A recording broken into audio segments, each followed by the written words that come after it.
Joining me to talk more about this now is Democratic Congresswoman Karen Bass of California. Thanks for being with us. Thanks for having me on. Representative Bass, Republicans are continuing to blast the president on health care. I want you to take a listen to Congressman Paul Ryan. Sure.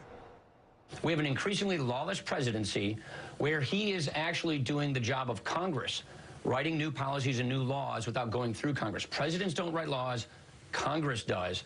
And when he does things like he did in health care, delaying mandates that the law said was supposed to occur when they were supposed to occur, that's not his job. All right, Congresswoman, what's your reaction to that?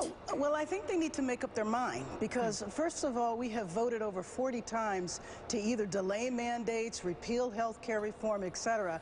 And so when the president takes an action, then they're critical of the action that he took, even though they voted on that same action.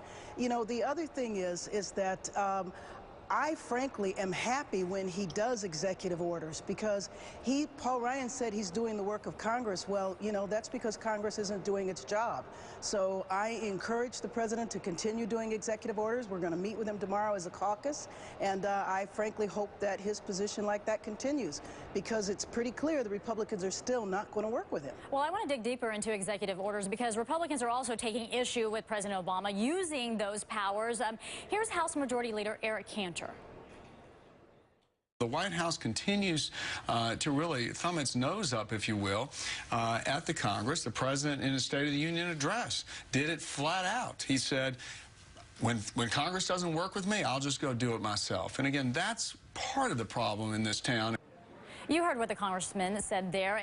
Does he have a point? Is there more the president could do to reach out to Republicans? You know what? I don't think he has a point because I think the president has bent over backwards for 5 years attempting to work with Republicans, even taking their ideas and putting them forward, and then suddenly they changed their mind. But in the State of the Union, that was only one part of it. The president laid out several initiatives that he wants to work with Congress on. But then he said, if Congress can't get its act together, these are the areas where he's going to act alone. And I think that that is the right position to take.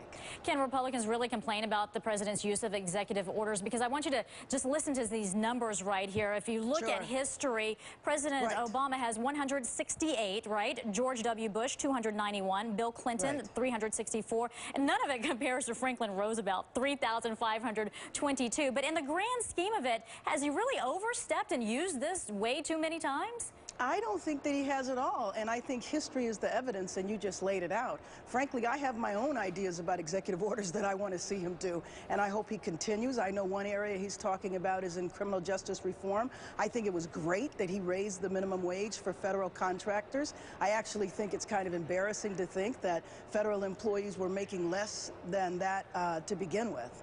Really quickly, I also want to get your reaction to the recent announcement that your colleague, Congressman Henry Waxman, is retiring after 40 years in the House. Well, I just have to tell you, that's a big blow to this institution. It's a big blow to our country.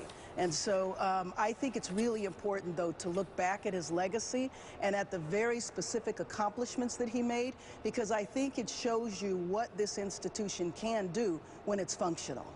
Well, we do appreciate your insight today. Thank you, Congresswoman Karen Bass. Thank you.